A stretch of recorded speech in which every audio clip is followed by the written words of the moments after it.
வணக்கம்.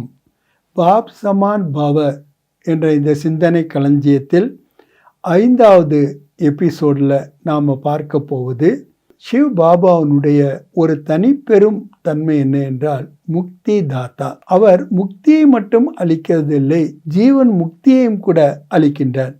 எப்பொழுதுமே அவர் நம்மை இரட்டை கிரீடைதாரர்களாக, இரட்டை ஆசனதாரிகளாக, 2 யுகங்களுக்கு ராஜ்ய பாக்கியத்தின் அதிகாரிகளாக எதை அளித்தாலும் நமக்கு 2ஆகத்தான் அளிக்கின்றார்.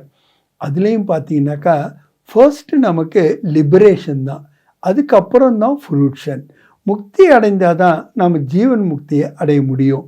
ஆக நிகழ்காலத்தில் நாம் எப்படி லிபரேஷன் அடைகின்றோம்?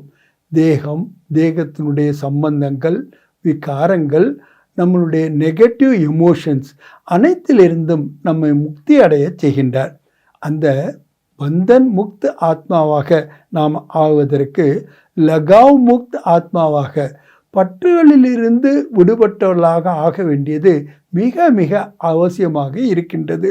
ஆக எதுவரை நான் ஆத்மா இந்த தேகத்திலிருந்து விடுதலை அடையவில்லையோ, விடுபடவில்லையோ, இதை தனியாக பிரிக்க முடியவில்லையோ, அதுவரைக்கும் தேக சம்பந்தங்களிலிருந்து கூட நம்மால் விலக இயலாது. ஆகவே தான் பாபாவை முக்தி தாத்தா என்று அழைக்கின்றோம்.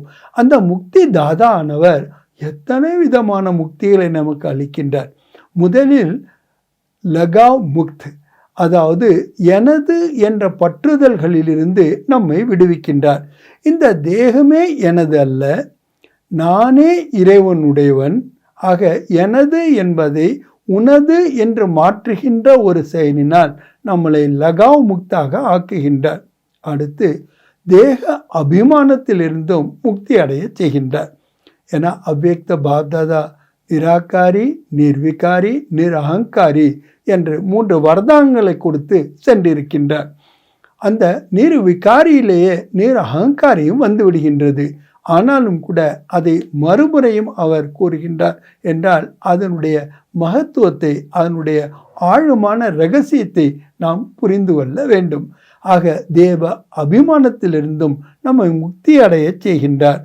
குரோத் முக்த் கேட்கவே வேண்டாம். உங்களுக்கு இந்த காலத்தில் அதிகமாக அனைவருக்கும் கோபம் வருகிறது, எடுத்ததுக்கெல்லாம் கோபம் வருகின்றது. ஒன்றை சொன்னாலும் கோபம், சொல்லாமல் இருந்தாலும் கோபம்.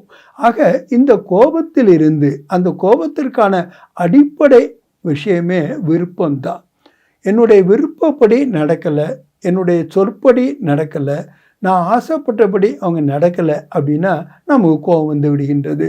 ஆக குரோது முக்த ஆத்மாவாக நாம் ஆக வேண்டுமென்றால் நாம் சாந்தி ஸ்வரூப ஆத்மா என்ற நம்மளுடைய இயல்பான தன்மையில் இருப்பதற்கான ஒரு சுலபமான வழியையும் யுக்தியையும் நமக்கு பாப்தாதா சொல்லி கொடுத்துருக்குறாங்க. அடுத்து பந்தன் முக்த், பந்தனங்களிலிருந்தெல்லாம் முக்தி நம்மளை அடைய செய்திருக்கின்றார். அதிலே முக்கியமாக பார்க்கணும்னா இன்ஃப்ளூயன்ஸ், பிறருடைய அல்லது பிறவற்றினுடைய அல்லது சூழ்நிலையினுடைய ஒரு இன்ஃப்ளூயன்ஸ், வாத்தாவரனுடைய இன்ஃப்ளூயன்ஸ் கூட இல்லாமல் நம்மளை பாபா செய்திருக்கின்றார். அதை விட இன்னொன்று ரொம்ப ஆழமான விஷயம் என்னென்னா வேஸ்ட்டிலேருந்தும் நம்மளை முக்தி அடைய வைத்திருக்கின்றார். எது வரைக்கும் நம்ம வேஸ்ட்டிலேருந்து முக்தி அடையலையோ அது வரைக்கும் நம்மளால் பெஸ்ட்டாக முடியாதல்லவா?